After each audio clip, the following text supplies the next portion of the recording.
মাঝে উপস্থিত আছেন এলাকার কৃতি সন্তান ইউটিউব কন্টেন্ট ক্রিয়েটর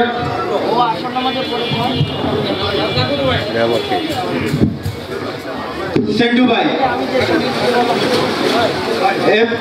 আপনারা যারা এলাকার সমস্যা নিয়ে কথা বলবেন তারা আপনারা মঞ্চের পাশে এসে নাম লিপিবদ্ধ করবেন এবং এলাকার তরুণ প্রজন্মদেরকে আমরা অনুরোধ করব, আপনাদের যদি কোনো মতামত থাকে আপনারা এসে। সাবেক নির্বাচিত সভাপতি জনাব মুজিবুর রহমান, বর্তমান সভাপতি পদপ্রার্থী।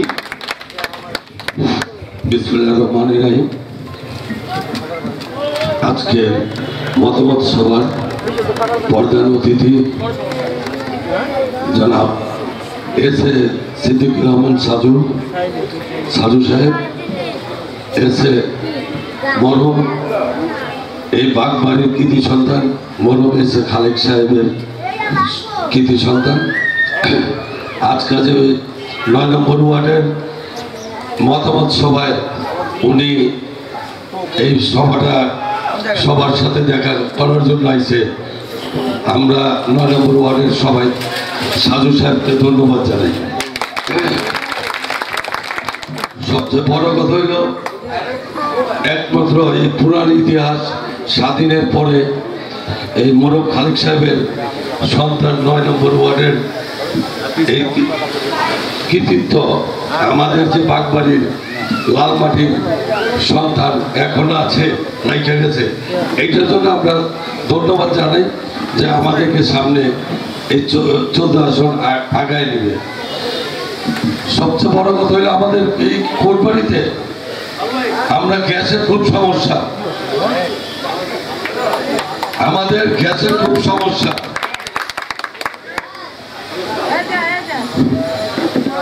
চাচা, আমাদের এই কোটবাড়িতে গ্যাসের খুব সমস্যা।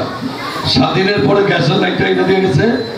এই লাইনটা 1 ইঞ্চি লাইন ছিল, ইয়ার পরে পুরো লাইনটা হয় নাই, মাটির সাথে পৌঁছে গেছে। আমরা এই কোটবাড়ি এলাকাবাসী যেখান থেকে কি মিরপুর বলা হয়, মিরপুরের ডাক চিহ্ন প্রথম চিহ্নটা পর্বত থেকে। এই এলাকাবাসী হিন্দু মুসলমান যারা আমরা একত্রে বসবাস করি, বাগবাড়ির কিছু অংশ আছে, আমরা এটা কষ্ট এটা আপনি আল্লাহ আপনার এই 14 আসনের যদি এমপি আমরা বানাই, আল্লাহ রহমত করে, তাহলে প্রথম কাজটা আপনি করবেন।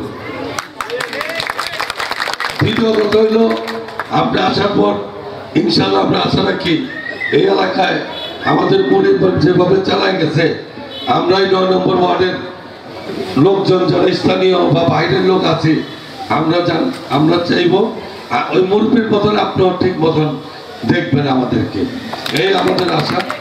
বর্তমান আপনার দিকে আমরা চাই আছি এই 9 নম্বর ওয়ার্ডের জনগণ। এই বলে আমার বক্তব্য আমি শেষ করছি।